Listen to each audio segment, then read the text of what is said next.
आणि आता special report नगरमधील भाजप राष्ट्रवादीच्या नगर पॅटर्नवर। राजकारणात खरं तर कधी कोण कुणासोबत घरोबा करेल याचा काही नेम नाही।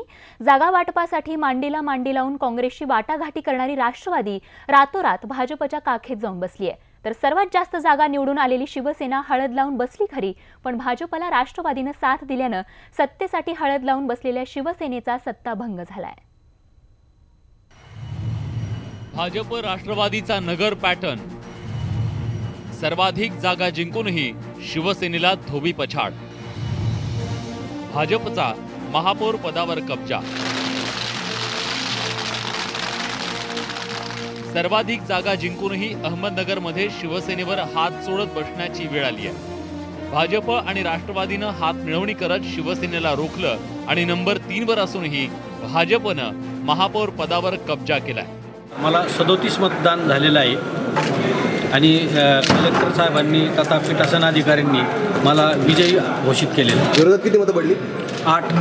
चिंदमनी कोणाला मतदान केलं? शिवसेना।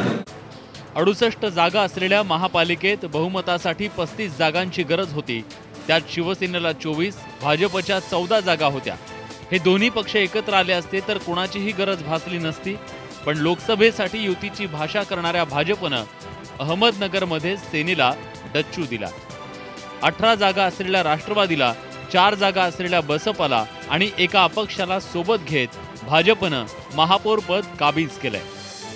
अभद्रयुती इथं एका सर्वसामान्य माणसाला, चळवळीतल्या माणसाला रोखायसाठी यांना एवढी आगपाकड करावी लागती, याच्यापेक्षा वेगळं काय सांगणार।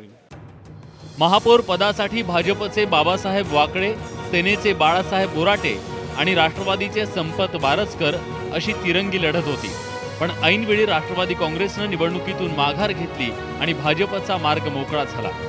लोकसभा निवडणुकीसाठी एकीकडे राष्ट्रवादी काँग्रेस सोबत मांडीला मांडी लावून आघाडीची चर्चा करत असतानाच तिकडे नगरमध्ये ती भाजपच्या काखेत जाऊन बसली आहे। त्यामुळे राष्ट्रवादीच्या या खेळीनं काँग्रेस कमालीची संतापली आहे। आता मी एका बाजूला राज्यामध्ये काँग्रेस, राष्ट्रवादी काँग्रेस आम्ही जनसंघर्ष यात्रा करतोय, हल्लाबोल यात्रा करतोय।